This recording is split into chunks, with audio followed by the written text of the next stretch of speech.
Hey everyone, it's ᴄᴜʀᴇᴜ, and we are covering ʟɪᴜʀᴜls monthly Q&A and August update, big move, Sonic Autis level 5. How this is going to work is I am just going to go through the entire article. I've already actually gone through it and have my notes right next to me, but when I do it a bit more in depth, this is probably going to be a sit-down video that I would recommend, and you can follow along. So let's get started.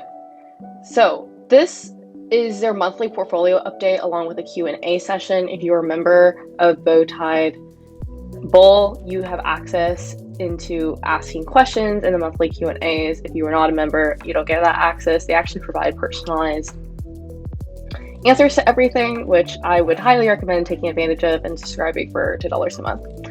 Anyways, this is their first note, is while they didn't make a lot of significant changes to their portfolio this month, it's because they have a lot of projects that's going to go live in September. They're also showing their monthly cash flow as a percentage of net worth. They have about 85% driven by e-commerce. Previously, Bowtide Bull used to be branded as Wall Street Playboys, and they had a lot of e-com stores set up, and about 50% from the income here on this Substack, which they just reinvest in the business. Pretty cool. So how this works, monthly update. As noted, we've marked these month-over-month returns since it'll be easier to track going forward. We will mark the portfolio additions as of month end to keep it simple.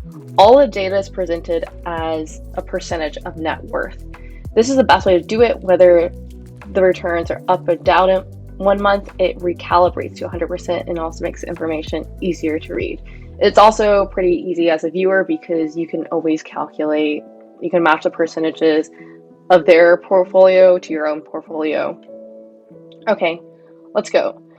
There's some questions about rebalancing. If you have 50% net worth in coins and 50% in stocks, the coins going up 100% and the stocks going up 100% means, the coins going up 100% and the stocks going up 10% means that you'd be 100%, 55%. This would then rebalance.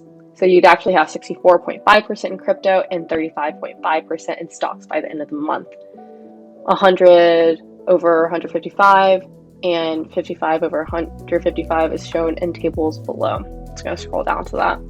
So their emphasis is that they're long-term investors, and this stacks the card against us. No one complains that it understates returns. There's no yields from staking Ethereum, for example. And on top of that, they're focusing on bigger investments. You're free to try and find random small caps that are going to make it big. They're essentially like a lottery ticket. But the big money is also always made by the macro trends, since that entails trillions of dollars, not millions or billions.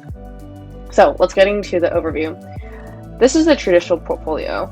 It's at an all-time low of 6.38% of net worth. August was a huge month for crypto. And if you're measuring it against the US dollar, they call it the US token. They call it US trash token, actually. They didn't say that here. But this caused the traditional portfolio to drop as a percentage of total net worth. For readers here, MicroStrategy continuing to outperform Coinbase is good to see. This suggests that MicroStrategy is a lever play on Bitcoin in the traditional market, while Coinbase needs to buy up more ETH and Bitcoin for its own balance sheet. It actually talks about MicroStrategy later on in this article, about how much Bitcoin they've actually bought. And then this is the chart that they are seeing. For the traditional, there's also here right now. But for traditional, there is home, rental, Tesla, Facebook, Amazon, like big tech stocks. The percentage of their portfolio month over month change. August 2021 change. Actually, not sure. Someone correct me on that if I'm wrong. And then the final change at the end of the month. And contrasting its growth against Bitcoin, all of these are no. Autis note, no stock we held outperformed Bitcoin. So MicroStrategy stands out quite a bit largely here due to Bitcoin, so we can skip that and can check this link for a quick update.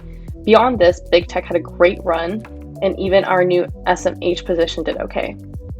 I actually have no idea what SMH is. Lowlights. ATVI hasn't been great For the past couple months, we've been bullish on ATVI for around 7 years, so no, we won't be selling. Our sense is that they will be eventually melding NFTs into video games, and being a leader in the space obviously helps. We'll see how it goes, but this is just a bad month for sure. Bonds US token had its usual declines since this doesn't hold in value, and other. So when they talk about other, this could include collectibles, cards, antiques, angel investments, investments are typically illiquid. They don't count this as a percentage of their net worth because it's not sold yet, so they're just not calculating that as part of the value. Large cap coins, all right, let's get to it. It's 78.52% of net worth now. The bears had their fun this summer only to get crushed in August. All the guys with high amounts of insecurity went out and bought cars, mansions, and Rolexes. You're seeing this revenge spending slow down as people realize prices are elevating food, gas, and it's not getting better for the average person anytime soon. I don't know if you guys have seen the memes where it's like some person's up late at night thinking about something that doesn't really matter. I think there was like in Obama's memoir, he had a long-term girlfriend before Michelle Obama, and she looked over him one night and she's like, "Barry, what are you thinking about? What's keeping you up right now?" And he's like, I don't remember exactly what he said, but he's just like, lack of housing or like civil rights, something like that. That's pretty funny. But the reason I'm laughing is because there are nights when literally I'm just lying in bed, I'm just like thinking about inflation, and it just like really keeps me up and it really stresses me out. Not for myself personally, but more so just the greater trend of it, and how it's really just not good for the average person.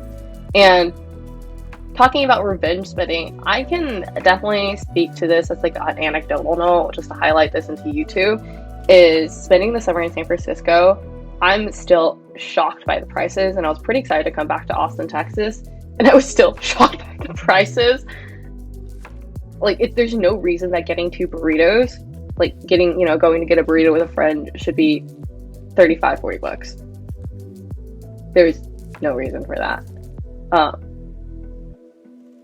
It's so insane. Like a year and a half ago, it'd be like $18 to get 2 burritos, and it's like almost double. It's insane, and like definitely keeps me up at night. Anyway, let's move on to large cap. So this, if any viewers have experience with this and reading these charts, I would love to have a breakdown unless I learn more in these future videos. But so here has Ethereum, Bitcoin, Link, Litecoin, Aave, Maker, Sushi, Compound, Chainlink by the way, Compound, ᴜᴜʀᴜ, 0x. They're contrasting it versus Bitcoin, and also July percentage of the portfolio change over the month beginning of August, and then what's this August final? I don't understand this. The final percentage of make a portfolio. I think that's what it means. For some reason, they highlight Litecoin and Sushi, so we're going to get down to that. And it's very interesting to see them contrast it against Bitcoin. They also have 1-inch graph. I'm not sure where this one sticks. Stable coins. So big picture. At this point, the large cap portfolio is nearly 80% of net worth. This is the largest it has been since we started publishing these reports. One of the major things we hope you all understand is that you don't need to chase a ton of small caps to make it. You should invest in some small caps, however, going above 20% isn't really necessary. And while NFTs are great and we provide major projects over a few posts, don't stress out too much. The guys who own the expensive NFTs are already rich, which is why they own the expensive ones. As a fun teaser, Wednesday we'll go ahead and disclose which projects we're in and all the NFT related projects. This will prevent everyone from aping into a coin suddenly and doing real research instead. Hint, we didn't hit all of them, no one does, and anyone who claims to do so is a liar. I love that about ᴑᴜ is that they're extremely realistic, and they tell you we're not going to be right most of the time. We're not going to be right all the time, we'll be right most of the time. Litecoin. So we flipped this out and moved it into Sushi. taking this position quite high at 4.48%. Can't go much higher than this, and honestly probably overshot a bit. 4% would have been wiser for risk management. Unfortunately, what is done is done. We'll live with the results. Yep, Litecoin, sushi. I don't quite understand this part. Chainlink, ETH Pair. This is pretty much a solid month for it. You can always pray they move in exact percentages. However, I don't understand any of this. If anyone knows, let me know. NFTs messing up DeFi. As many of you've seen, gas fees are back to insanity levels. It's so crazy. Tons and tons of ETH are being burned, so we remain with steady hands on our ETH position. The downside is that layer 2 solutions cannot come soon enough, and with high gas fees, it leaves DeFi back in the hands of the wealthy. Except for an interesting note. If you look at Binance Smart Chain, the returns are significantly higher now. After the concerns around regulation, practically everyone bolted. This led to a reduction in users, which increases the yield in pools. As a general rule of thumb, the more people in, lower returns, because it's more trusted, more stable. More people leave, higher return, as it likely represents higher risks and there's higher volatility. Quick DeFi comp sheet, August 28, 2021. I'm not sure what a comp sheet is. Someone let me know. While a DeFi team, they have a separate Substack, takes care of a major deep dive analysis, we'll continue to provide a comp sheet here so you have it handy when you begin looking at the space. As usual, do your own research, and this is meant to be a snapshot. I'm just going to leave this here while we talk about it. Looks like the way that they divide the DeFi protocols are in decentralized exchanges, lending protocols, yield management, and supporting infrastructure. Very interesting, all top projects. And they also list total value locked. Man, I would love to be walked through one of these charts. Total protocol fees circulating, max supply, average monthly users, user growth. Who is the biggest grower here? Looks like Curve. Revenue per user 312. What? 204. Oh wow, 1,000, 5,000. Unit duck. Okay, they had some beef with them. Okay, so let's move on to this, which is token protocol price change comparing against ETH. Wow, ETH is just outperforming everyone. Comparing it against Bitcoin, Bitcoin is a safe bet. Percent below all-time high. Interesting. This is pretty good. Percent below all-time high is still quite low. Okay, let's continue. Speculative coins. Since 15.10%. Since the market has returned, small caps went up a huge amount. Usually small caps will outperform Bitcoin in an up market. The most interesting thing was a rapid rise in the price of NFTs. Per usual, we suggest only exposing yourself to the major top of the top projects. Otherwise, you're playing with fire and should mint 2 of a cheap project and sell one if it goes up 100%. This is really in line with ʟɪᴜ strategy of if you double your money, take out your principal, ride the gains risk-free.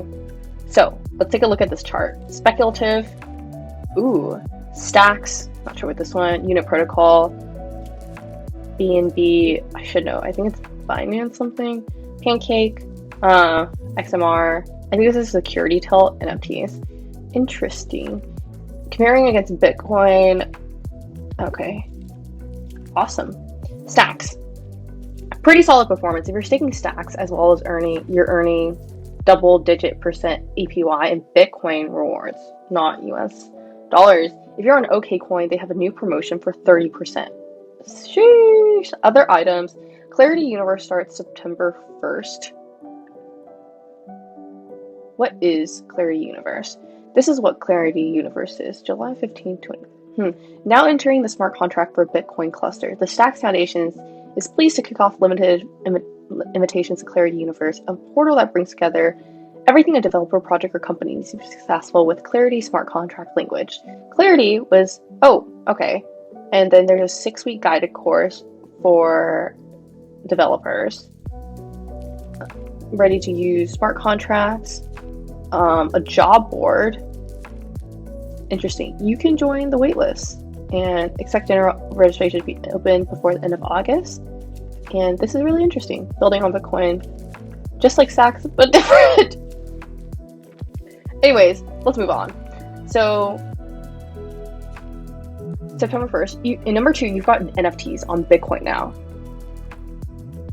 These were all pretty loud announcements, but no need to flag them so no one misses it if involved. I actually had no idea that happened. I did not know you could put NFTs on Bitcoin. MCB. I have no idea what that is. Not much has changed. Oh, I love this phrase. Everyone has a shot to cut half and free roll. Standard strategy. That's the bow tie bull strategy. Cut half and free roll. Duck. This is Union Protocol, by the way. Very upset with this project. We've pinged him several times with no response. Unsure why they are not responding, we have proof of ways to make them $1 million+ in lost earnings with a few emails back and forth. The team has not DM'd us. I remember when they were tweeting this, it was so funny. I was like, oh my gosh, what is a screenshot? It looks important. And they're just like beefing online. Pancake swap. Pretty good month due to a strange reason, people getting scared of yields. Created a black hole for yield due to movements to different projects post the regulation concerns. XMR, no significant news, hedge against Bitcoin for privacy plays, NFTs, enormous move. Per usual, we use NFTs as a proxy here. On Wednesday, we'll list the projects we're involved in, although many can guess. As a fun note, one of the ultra high risk ones, Hashmax. Oh, Bull loves Hashmax. A lot of Bull members have their own Hashmax, and their event in April was displaying this on Times Square. Golden ticket launch. If you own one, if you own one inquires. I don't. So one of the odd things about this project is how weak the hands are. This is good and bad. Weak hands means more price has tougher time of going up, and weaker hands means more transactions, more fees for the DAO. Will be interesting to see how this plays out. In the next video about NFTs, it goes more in depth about weak hands versus diamond hands in the luxury high-end NFT space, which is really interesting. I can't wait to do that video. Back to investing. While it's fun to have an up month and see the standard cycle lose everything with their short positions, we attempt to remain even-keeled. In the end, after a massive up move like in this month, and knowing that NFT funds are being raised for Q4 launch, it is less likely that we'll see a massive upside in crypto. In fact, we'd be surprised to see September as a big move. Our best bet would be the bigger move would be in October, November. We'll see how it plays out, but the up move after summer certainly lined up with flows on-chain related to whales/institutional investors. One thing I also like about Bull is that they tell you the general macro trends and it relates it back into how the economy is doing, what VCs are doing, the activity on chain to tell you generally their suspicion and hunch for what's going to happen in the next month or next few months, literally based on logic and data. As we mentioned before, big money is here now, so the market is structurally changed forever. Don't lever up, remain smart, and keep building up US token flows. Yeah, this part is really important for anyone watching who does not have a job. You need to get a job. And you need to have income coming in so you don't get desperate, and that you can continually invest. They have other articles related to this concept that I will probably be linking in the description once I make those videos and posting it up here. Well, in the description, I can't post it up here retroactively. Ethereum. With a move in Bitcoin and many calling for a re-rate, we get a lot of emails about flipping back to Bitcoin. For now, we're seeing level set with overweight on Ethereum. The reason is pretty simple: follow exchange and on-chain data. This is ETH exchanges, all exchanges reserve. I'm honestly not sure what's going on. So this is a price, the black is a price. The reserve is the amount of ETH held in all exchanges wallets is going down. To buy NFTs and interact with DeFi, you need to have ETH handy. This is the name of the game. So you're watching more and more supply come off. This generally leads to higher ETH prices in US token terms. Over the past month or so, Bitcoin on exchange has actually gone up slightly. So this is the price of Bitcoin. You can see a tiny dip here, and you can see the amount in reserve, the amount held in exchanges wallets. So this means there's less on exchanges, there's an increase on exchanges, which led to a dip in price, and there's less on exchanges again, which means an increase in price. Degenerate plays. If you have a lot of free time, there are numerous mints occurring due to the NFT craze. Koalas was a good example, and if you have time for it, you can try to mint these and play the pump. Otherwise, focus on investing in the top projects Punks Bored Ape, Apes Yacht Club. Just be careful here. A huge amount of profile picture accounts are just doing the 1980s Wall Street pump and dump scam. Have an exit plan before you end up holding bags like Internet Computer ICP token. Yeah, one of my other crypto TikToker friends tried to get me in on the minting of some NFTs, and it was just so insane. Like gas fees were like half an ETH, which was like $1,800 at that time. And I got it in when gas fees were still 50, but my transaction failed, so I just like lost that in the floor price to like mint. Anyways, e-commerce, please read. This is an important note. You'll find that June, July, and even parts of August are bad. This is why if you're involved in any sort of e-com group chats, the LARPs are extra, except they are down big. The good news is it's starting to flip back. By Q4, you're probably looking at a good quarter if you sold your e-com biz in Q4 of last year, top 2020, or around Q1 this year, like us, which is had late. You can see valuation disconnect in the market today. As inflation rips through the system, food, freight, gas, even stamps, apparently stamps are going up in price. You're going to get a comeback in e-commerce. Per usual, long-term investors and long-term business customer building is the only real path to generational wealth at this point. So September, a month to remember. So they did a lot in September, which includes selling real estate, selling some e-commerce, funding anonymous accounts on Twitter. It's really fun to get involved, and building out some troll ideas for the remainder of the year. Beginning this September, we'll have a reasonable monthly cash flow metric to disclose, and this will be used to market buy projects, crypto, and as usual, we take money from Bowtie and fund anons with it. Okay, cool. And then if you guys are interested, this is a Q&A section that you will be able to see. They will only answer the first 50 questions. These are the rules. And also, later when I have a better mic available and a better camera, I will be reading the FAQ. I'll be making a video on the FAQ and also the Beginner's Guide to Decentralization for everyone. And disclaimer, none of this is legal or financial advice, but rather opinions and on myself and my end. Also, it is entertainment, not legal or financial advice.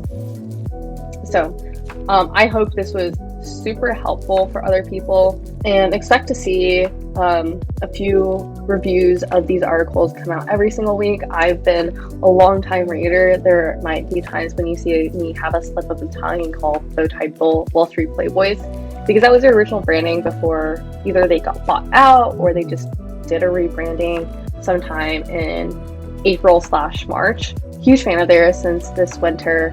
And I'm very, very happy to be able to finally have the time to catch up on other articles. And I would love if someone did videos and reviews of these for me and breaking it down in even simpler terms.